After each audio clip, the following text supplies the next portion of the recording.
Contract वाली बहू। नरेश की माँ अपने बेटे से मिलने दिल्ली आ रही है। इस बात का पता चलते ही नरेश के दिल में हलचल मच जाती है। नरेश अपनी माँ के स्वागत की तैयारी में लग जाता है। साथ ही उसे डर भी सताने लगता है कि उसकी माँ कहीं अपनी पुरानी जिद पर फिर से बैठ ना जाए। हे भगवान, इस बात बचा लो। अगले साल पक्का माँ की जिद पूरी कर दूंगा। तभी दरवाजे की घंटी बजती है। नरेश दरवाजा खोलता है तो सामने अपने मकान मालिक को देखकर हैरान हो जाता है, क्योंकि उनके साथ एक सुंदर सी लड़की भी थी। अब नमस्ते अंकल, कुछ काम था, मुझे बुला लेते। आपने क्यों कष्ट किया? अरे नहीं नहीं, इसमें कष्ट कैसा। मैं तो बस तुम्हें रीना से मिलवाने आया था। आज से रीना तुम्हारे साथ इसी फ्लैट में रहेगी। अंकल, कोई लड़का फ्लैटमेट नहीं है? एक अनजान लड़की के साथ रहना मेरे लिए थोड़ा अजीब होगा।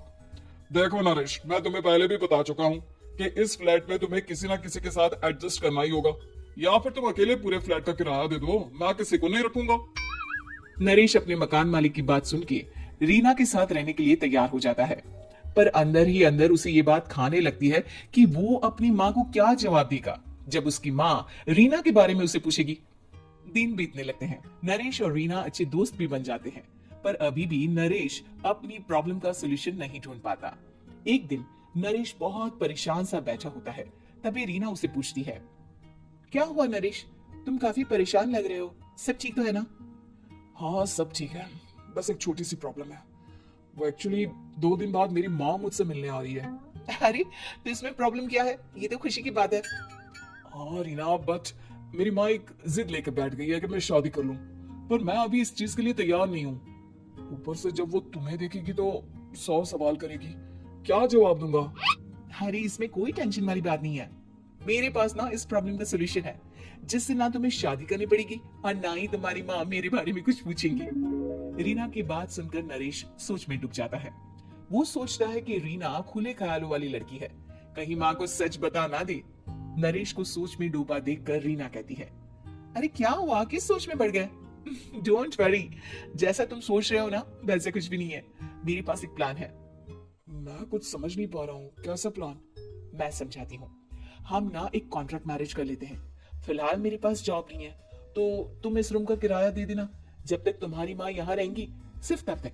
और तुम अपनी माँ से कह देना कि मैं तुम्हारी पत्नी हूँ, इससे वो मेरे यहाँ रहने पर कोई सवाल भी नहीं करेंगी। अरे बात तुम्हारी ठीक है, पर माँ से झूठ बोलना, ना ना पापा, मैं ये रिस्क नहीं ले सकता।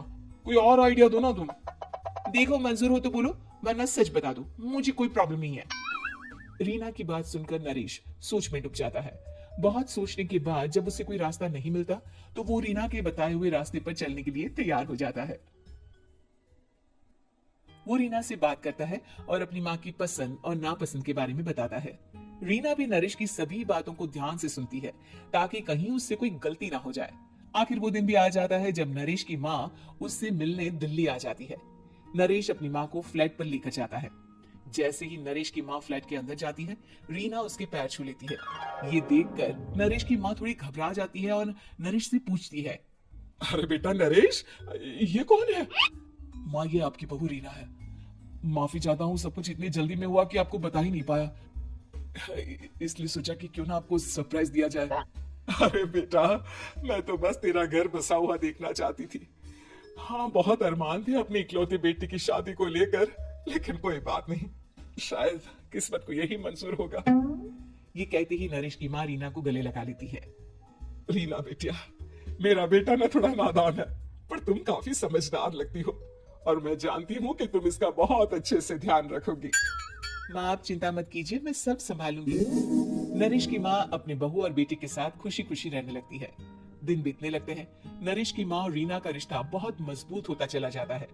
वो दोनों सारा दिन एक साथ रहती और खूब बातें करती। इधर साथ रहते रहते नरेश और रीना भी एक दूसरे से प्यार करने लगते हैं। दोनों को इस बात का एहसास हो जाता है, फिर भी वो इस बात को छुपा कर ही रखते हैं। एक दिन नरेश की माँ और रीना शादी के बारे में बात करने लगते हैं। रीना बिटिया, ये तो नरेश ने मुझे बिना बताए शादी कर ली, वरना मैं तो अपनी इकलौती बेटी की शादी इतनी धूमधाम से करती कि सारी दुनिया देखती रह जाती।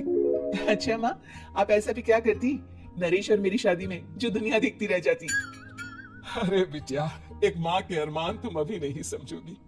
मैं तो अपनी बहू को एक रानी की तरह लेकर आती और शादी भी बिल्कुल शाही अंदाज में करती। पर मेरे तो सारे अरमान ऐसे ही रह गए। खैर, मुझे तो अपने बेटे और बहू की खुशी चाहिए बस। ये कहते हुए नरेश की माँ की आंखों में आंसू आ जाते हैं। रीना भी ये सुनकर ख्यालों में खो जाती है, क्योंकि वो भी मन ही मन खुद को नरेश की पत्नी और उसकी माँ की बहू मानने लगी थी। शाम को जब नरेश ऑफिस से घर आता है तो रीना खुद को रोक नहीं पाती और नरेश के सामने उसकी माँ को अपने और नरेश के रिश्ते का सारा सच बता देती है। रीना की बात सुनकर नरेश की माँ दोनों से बहुत नाराज हो जाती है और घर वापस जाने की बात करने लगती है। तुम दोनों ने मुझसे सच छुपाकर बहुत ठेस पहुंचाई है मुझे। अब तुम लोगों के साथ नहीं रहना चाहती मैं। कल ही वापस चली जाऊंगी अपने घर। माँ, मुझे माफ कर दो। ये सब मैंने रीना के कहने पर ही किया है, वरना मैं भी आपको कभी ठेस पहुंचाने के बारे में सोच भी नहीं सकता। हाँ माँ, हमने ये सिर्फ आपका दिल रखने के लिए किया। प्लीज हम दोनों को माफ कर दीजिए।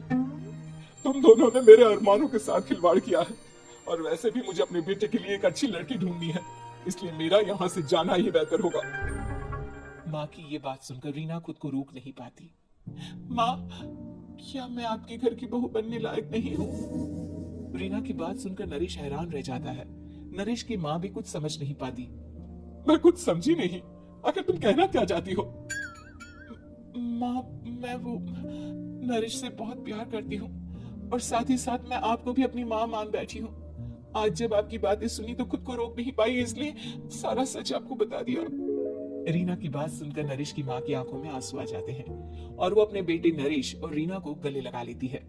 मेरे घर की बहू तो सिर्फ रीना बिटिया ही बनेगी।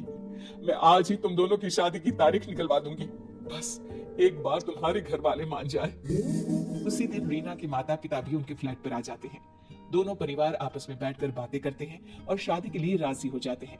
रीना भी कॉन्ट्रैक्ट फाड़ देती है और कहती है, सही मायने में मैं अब बहू बनूंगी। अब तक तो सिर्फ कॉन्ट्रैक्ट वाली बहू थी।